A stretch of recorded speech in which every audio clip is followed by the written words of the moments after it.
നിങ്ങളെല്ലാവരും എപ്പോഴും ചോദിക്കുന്ന ഒരു കാര്യമാണ്, അല്ലെങ്കിൽ എപ്പോഴും ഇങ്ങനെ പറയുന്ന ഒരു കാര്യമാണ്, നിങ്ങൾക്ക് പഠിക്കാൻ ഒരു മോട്ടിവേഷൻ കിട്ടുന്നില്ല, അല്ലെങ്കിൽ എക്സാമിൻ്റെ ടൈം ആവുന്ന സമയത്ത് നമുക്ക് മോട്ടിവേഷൻ വേണം എന്ന് നിങ്ങളെല്ലാവരും എപ്പോഴും പറയാറുണ്ടല്ലേ. അപ്പോൾ അതിൻ്റെ ശരിക്കും ഒരു ബേസിക് റീസൺ എന്താണെന്നുള്ളത് നിങ്ങൾ എപ്പോഴെങ്കിലും ചിന്തിച്ച് നോക്കിയിട്ടുണ്ട്? എന്തുകൊണ്ടാണ് നമുക്ക് പഠിക്കാൻ തോന്നാത്തത്, അല്ലെങ്കിൽ നമുക്ക് പഠിക്കാൻ വേണ്ടിയിട്ട് നമുക്ക് പുറത്തു നിന്നൊരു മോട്ടിവേഷൻ്റെ ആവശ്യം വരുന്നത് എന്തുകൊണ്ടാണ്? ശരിക്കും നമ്മൾക്ക് എന്താണ് പഠിക്കേണ്ടതിൻ്റെ ഒരു ആവശ്യം നമ്മൾക്ക് ഇപ്പോഴും എത്തിയിട്ടില്ല. കാരണം നമ്മൾ പഠിച്ചിട്ട് നമ്മൾ എന്തിനു വേണ്ടിയിട്ടാണ്? നമ്മൾക്കൊരു നല്ല ലൈഫ് ഉണ്ടാവണം അല്ലേ. ഇപ്പം നമ്മൾ കഷ്ടപ്പെട്ടുകൊണ്ടിരിക്കുകയാണ്, അതിൽ നിന്ന് നമുക്കൊരു മാറ്റം ഉണ്ടാവണം, ഒരു നല്ല ജോലി കിട്ടണം അല്ലേ. ഇതിനൊക്കെ വേണ്ടിയിട്ടാണ് നമ്മൾ പഠിക്കുന്നത്. അപ്പോൾ നമ്മൾ ഈ പഠിച്ചു കഴിഞ്ഞിട്ട് ഇപ്പം നമുക്ക് അത്രയും ഒരു ആവശ്യം നമ്മളുടെ മനസ്സിലേക്ക് വരുമ്പോഴാണ് നമുക്ക് പഠിക്കാൻ വേറെ ഒരു മോട്ടിവേഷൻ്റെ ആവശ്യമില്ല. പക്ഷെ നമ്മളെല്ലാവരും ജീവിക്കുന്നത് വളരെ ലക്ഷൂറിയസ് ആയിട്ടുള്ളൊരു ലൈഫാണ്.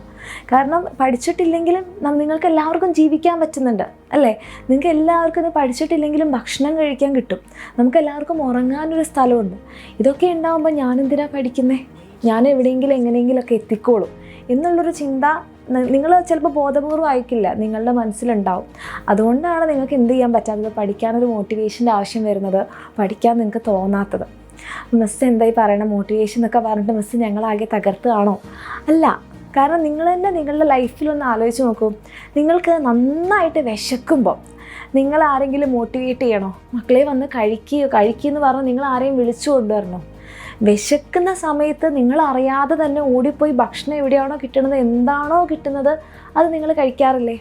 ആ സമയത്ത് നിങ്ങൾക്ക് ആർക്കും മോട്ടിവേഷൻ്റെ ആവശ്യം വരുന്നില്ലല്ലോ. അല്ലെങ്കിൽ നിങ്ങൾക്ക് നല്ല ഉറക്കം വരുന്ന സമയത്ത് നിങ്ങളെ ആരെയും മോട്ടിവേറ്റ് ചെയ്യേണ്ട ആവശ്യം വരാറുണ്ടോ? നിങ്ങൾ ഉറങ്ങുക എന്ന് പറഞ്ഞിട്ട് നമ്മൾ താനേ ഉറങ്ങിപ്പോവും അല്ലേ. അപ്പം ഇവിടെയൊന്നും നമ്മൾക്കൊരു മോട്ടിവേഷൻ ഇല്ലാതെ നമ്മൾ ഈ കാര്യങ്ങളൊക്കെ ചെയ്യുന്നുണ്ട്. കാരണം അത് നമ്മളുടെ ആവശ്യമാണ്. അപ്പോൾ നിങ്ങൾക്ക് പഠിക്കണമെന്ന് തോന്നാത്തതിന് കാരണം എന്താ? നമ്മൾക്ക് ഇപ്പോൾ ജീവിക്കാൻ വേണ്ട എല്ലാ കാര്യങ്ങളും നിങ്ങൾക്ക് എല്ലാവർക്കും ഉണ്ട്. അപ്പോൾ നിങ്ങൾ പറയും, ഇല്ല മിസ് ഞങ്ങൾക്ക് പൈസ ഇല്ല, ഞങ്ങൾക്കൊരു നല്ല ജോലി വേണം, ഞങ്ങൾക്ക് അങ്ങനെ ആവണം ഇങ്ങനെ ആവണം എന്നൊക്കെ ഉണ്ട്. പക്ഷേ എന്നാലും ഈ ഒരു കണ്ടീഷൻസിലൊക്കെ നിൽക്കുന്നുണ്ടെങ്കിൽ നമുക്ക് എല്ലാവർക്കും ഭക്ഷണം കഴിക്കാൻ കിട്ടുന്നുണ്ടല്ലോ അല്ലേ. അതൊക്കെ ഒരു ലക്ഷറിയാണ്. അതുകൊണ്ടാണ് നിങ്ങൾക്ക് എന്ത് മനസ്സിലാവാത്തത്, പഠിക്കേണ്ടതിൻ്റെ ആവശ്യം മനസ്സിലാവാത്തത്. ഓക്കെ. അപ്പോൾ മിസ് ഇതൊക്കെ പറഞ്ഞു വന്നത് നിങ്ങൾക്ക് ഒരു കഥ പറഞ്ഞു തരാൻ വേണ്ടിയിട്ടാണ്. ഇത് ആരുടെ കഥയാണെന്ന് പറഞ്ഞിട്ടുണ്ടെങ്കിൽ ഒരു പെൺകുട്ടിയുടെ കഥയാണ്. ഓക്കെ. സരിത മാലി എന്ന് പറയുന്ന ഒരു പെൺകുട്ടിയുടെ കഥ. അപ്പോൾ ഈ പെൺകുട്ടിയെ സംബന്ധിച്ചിടത്തോളം അവർ മുംബൈയിലെ തെരുവുകളിലാണ് ജീവിച്ചത്. ഓക്കെ. മുംബൈയിലെ തെരുവുകളിൽ അവരുടെ അച്ഛന് ഇവർ ഈ ഒരു മാലി എന്ന് പറയുന്ന ഒരു സമുദായത്തിനെ സംബന്ധിച്ചിടത്തോളം അവർ പൂക്കൾ വിറ്റാണ് ജീവിക്കുക. ഓക്കെ. അപ്പോൾ പൂക്കൾ വിറ്റിട്ട് നിങ്ങൾ ആലോചിച്ച് നോക്കുക, ഒരു ദിവസം അവർക്ക് നല്ല സീസൺ ആണെങ്കിൽ മാത്രം, ഫ്ലവറിൻ്റെയൊക്കെ സീസൺ ആണെങ്കിൽ അല്ലെങ്കിൽ ഉത്സവത്തിൻ്റെയൊക്കെ സമയത്താണ് അവർക്ക് ഒരു ദിവസം 300 രൂപ കിട്ടുക. ഒരു കുടുംബത്തിന് കഴിയാൻ ആകെ കിട്ടുന്നത്, ഒരു 5-6 മെമ്പേഴ്സ് ഉള്ളൊരു ഫാമിലിയിൽ കിട്ടുന്നത് 300 രൂപയാണ്.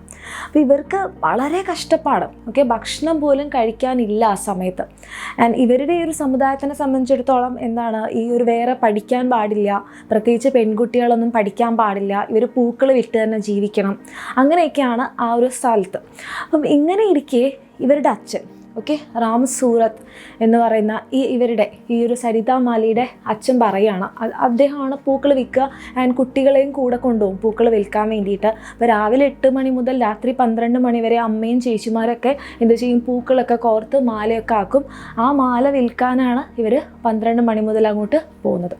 അപ്പം ഇങ്ങനെ ജീവിച്ചുകൊണ്ടിരിക്കെ ഇവരുടെ അച്ഛന് മനസ്സിലായി, എൻ്റെ ഗതി ഇങ്ങനെ ആയി അല്ലേ, ഞാൻ ഈ തെരുവുകളിൽ പൂക്കളൊക്കെ വിറ്റ് ജീവിക്കുകയാണ്, പക്ഷേ എൻ്റെ കുട്ടികൾക്ക് ഒരിക്കലും ഈ ഒരു ഗതി വരാൻ പാടില്ല, അവർ രക്ഷപ്പെടണം എന്ന് ആ അച്ഛന് തോന്നുകയാണ്. അപ്പോൾ ആ അച്ഛൻ അവരുടെ കുട്ടികളോട് പറഞ്ഞു, നിങ്ങൾക്ക് ഈ ഒരു കഷ്ടപ്പാടിൽ നിന്ന് രക്ഷപ്പെടണമെങ്കിൽ ഒറ്റ വഴിയേ ഉള്ളൂ, നിങ്ങൾ പഠിക്കുക. നമ്മളോട് പാരൻസ് പറയും, പഠിക്കുന്ന മക്കളെ എന്നാലേ എവിടെയെങ്കിലുമൊക്കെ എത്തുള്ളൂ, ജോലി കിട്ടുള്ളൂ എന്നൊക്കെ നമ്മളോട് നമ്മളുടെ പാരൻസ് പറയാറുണ്ട്. നമ്മൾ എന്ത് ചെയ്യും? എപ്പോഴും പാരൻസ് പറയുന്ന ഒരു കാര്യം പോലെ കേട്ട് നമ്മൾ ഈ ചെവിയിലൂടെയൊക്കെ കേട്ട് അടുത്ത ചെവിയിലൂടെ വിടും അല്ലേ. പക്ഷേ ഈ കുട്ടി അച്ഛൻ പറഞ്ഞ ഈ കാര്യം അവൾക്ക് മനസ്സിലായി, സരിതയ്ക്ക് മനസ്സിലായി, രക്ഷപ്പെടണമെങ്കിൽ പഠിച്ചേ പറ്റും. അല്ലേ? അപ്പം എന്തിന് പഠിക്കുന്നു എന്നൊന്നും ആ കുട്ടിക്കല്ല. ആ കുട്ടിക്ക് ആകെ അറിയുന്നത് ഒരു കുഞ്ഞായിരിക്കുന്ന ആ കുട്ടീനോട് പറയുന്നത് നീ പഠിച്ചാലേ നീ രക്ഷപ്പെടൂ എന്ന് പറയുമ്പം ഈ കുട്ടി വിചാരിക്കുന്ന പഠിച്ചു കഴിഞ്ഞാൽ ഞാൻ രക്ഷപ്പെടുമല്ലോ, അപ്പോൾ എന്തിനു വേണ്ടി പഠിക്കുന്നു എന്നൊന്നും ചിന്തിച്ചിട്ടില്ല. ഏറ്റവും ബെസ്റ്റായിട്ട് തന്നെ പഠിച്ചേ മതിയാവുള്ളൂ. അപ്പം ഇവരുടെ ഈ ഒരു മുംബൈയിൽ ഈ തെരുവുകളിലൊക്കെ എന്ന് പറഞ്ഞിട്ടുണ്ടെങ്കിൽ പെൺകുട്ടികൾക്ക് ഡാർക്ക് കളേർഡാകുമ്പം ഡാർക്ക് സ്കിന്നാകുമ്പോൾ അവർ ഉറക്കെ സംസാരിക്കാൻ പാടില്ല, അവർ പഠിക്കാൻ പാടില്ല, അങ്ങനെ കളറിൻ്റെ പേരിലൊക്കെ ഒരുപാട് വിവേചനമൊക്കെ നേരിട്ടിട്ടും ഇവരൊറ്റൊരു കാര്യം മാത്രമേ ചിന്തിച്ചിട്ടുള്ളൂ, എനിക്ക് പഠിക്കണം, എനിക്ക് ഈ ഒരു സ്ഥിതിയിൽ നിന്ന് രക്ഷപ്പെടണം, ഞാൻ ജനിച്ച അതേ സ്ഥിതിയിലായിരിക്കരുത് ഞാൻ മരിക്കുന്നത്, എനിക്കിവിടെ നിന്ന് രക്ഷപ്പെടണം. ആ ഒരൊറ്റ വിചാരത്തിൽ ഈ കുട്ടി, നമ്മളുടെ സരിത മാലി എന്ന് പറയുന്ന ഈ ഒരു പെൺകുട്ടി പഠിച്ചു. എന്നിട്ട് ഇപ്പോൾ ഈ കുട്ടി, അതായത് ഈ ഒരു സെപ്റ്റംബറിൽ സരിത മാലി എന്താ ചെയ്യാൻ പോകുന്നത് നിങ്ങൾക്ക് അറിയാമോ? അതായത് നമ്മളുടെ കാലിഫോർണിയ യൂണിവേഴ്സിറ്റിയിൽ കാലിഫോർണിയ യൂണിവേഴ്സിറ്റിയിൽ PhD ചെയ്യാൻ വേണ്ടിയിട്ട് പോവുകയാണ്. അതും വിത്ത് ചാൻസലർ ഫെലോഷിപ്പോട് കൂടിയാണ് ഈ കുട്ടി നമ്മളുടെ കാലിഫോർണിയ യൂണിവേഴ്സിറ്റിയിലേക്ക് പറക്കുന്നത്. അപ്പം തെരുവിൽ നിന്ന് ഈ ഒരു കുട്ടി ഇത്രയും ഉയരത്തിലേക്ക് എത്തിയിട്ടുണ്ടെങ്കിൽ അതിൻ്റെ ബേസിക് റീസൺ എന്താണ്? ഈ കഷ്ടപ്പാട് മാറണമെങ്കിൽ പഠിക്കണം എന്ന് അച്ഛൻ പറഞ്ഞു കൊടുത്ത ആ ഒരു കാര്യം അല്ലേ? അപ്പം നമ്മൾക്ക് എല്ലാവർക്കും പഠിക്കാനുള്ളൊരു മോട്ടിവേഷൻ കിട്ടുന്നില്ല. കാരണം എന്താ? നമുക്കതിൻ്റെ ആവശ്യമില്ല എന്നാണ് നമ്മൾ ചിന്തിച്ചുകൊണ്ടിരിക്കുന്നത്. അപ്പം ഇങ്ങനെ ഒരു തോട്ട് വന്നു. അപ്പം ഇവരെന്ത് ചെയ്തു? മാക്സിമം ബെസ്റ്റായിട്ട് തന്നെ പഠിച്ചു. ആൻഡ് ആ കുട്ടി ഇവരുടെ ഡിഗ്രി കംപ്ലീറ്റ് ചെയ്യുന്ന സമയത്ത് ഗോൾഡ് മെഡലോട് കൂടിയാണ് ഡിഗ്രി കംപ്ലീറ്റ് ചെയ്തത്. അത് കഴിഞ്ഞ് PG ചെയ്യുന്നു. പോസ്റ്റ് ഗ്രാജുവേഷൻ കഴിഞ്ഞ് പിന്നെ PhDക്ക് അപ്ലൈ ചെയ്തു. JNUവിലാണ് ആ കുട്ടിയുടെ പോസ്റ്റ് ഗ്രാജുവേഷൻ കഴിയുന്നത്. അത് കഴിഞ്ഞ് PhDക്ക് അപ്ലൈ ചെയ്യുന്ന സമയത്ത് സെലക്ട് ചെയ്തു. ഒരുപാട് ബെസ്റ്റ് യൂണിവേഴ്സിറ്റി എന്നൊക്കെ, കാലിഫോർണിയയിലൊക്കെയുള്ള ബെസ്റ്റ് യൂണിവേഴ്സിറ്റി എന്നൊക്കെ കിട്ടി. പക്ഷേ ഇതൊന്ന് സെലക്ട് ചെയ്തു, കാലിഫോർണിയ യൂണിവേഴ്സിറ്റിയിൽ സെലക്ട് ചെയ്തു. അതിനുശേഷം അവർ ഇങ്ങോട്ട് വിളിക്കുകയാണ് ചെയ്തത്.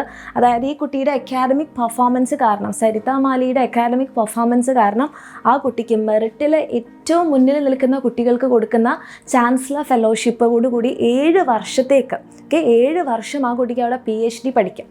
അപ്പം ഇവിടെ ആ കുട്ടീനെ സരിത മാലിനെ സ്വാധീനിച്ചൊരു കാര്യം എന്താണ്? നന്നായിട്ട് പഠിച്ചാലേ രക്ഷപ്പെടുള്ളൂ എന്ന് പറഞ്ഞ അച്ഛൻ്റെ ഒരു വാക്ക് അല്ലേ? ഏറ്റവും ബെസ്റ്റായിട്ട് പഠിച്ച ആ കുട്ടിക്ക് ആ ഒരു ഇത്രയും നല്ല റാങ്ക് കിട്ടി, നല്ല അക്കാഡമിക്സ് ഉള്ളതുകൊണ്ടാണ് ചാൻസലർ ഫെലോഷിപ്പോട് കൂടി തന്നെ ഇപ്പോൾ എന്ത് ചെയ്യാൻ പറ്റുന്നത്? കാലിഫോർണിയ യൂണിവേഴ്സിറ്റിയിൽ PhD ചെയ്യാൻ വേണ്ടി പറ്റുന്നത്. അപ്പം സരിത മാലിക്ക് ഇതൊക്കെ പറ്റുമെങ്കിൽ എന്തുകൊണ്ട് നിങ്ങൾക്ക് ഓരോരുത്തർക്കും പറ്റുന്നില്ല?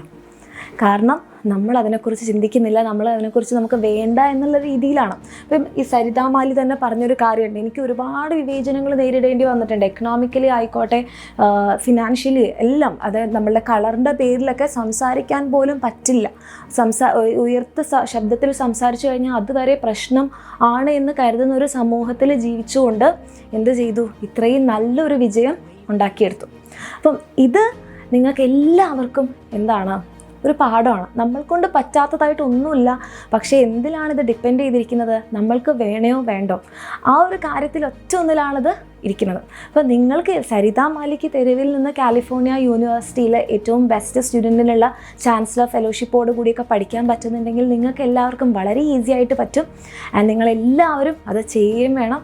കാരണം പഠിക്കാതെ നമ്മൾക്ക് രക്ഷപ്പെടാൻ പറ്റില്ല. അത്രയും കോമ്പറ്റീഷനൊക്കെ ഉള്ളൊരു ഫീൽഡാണ്.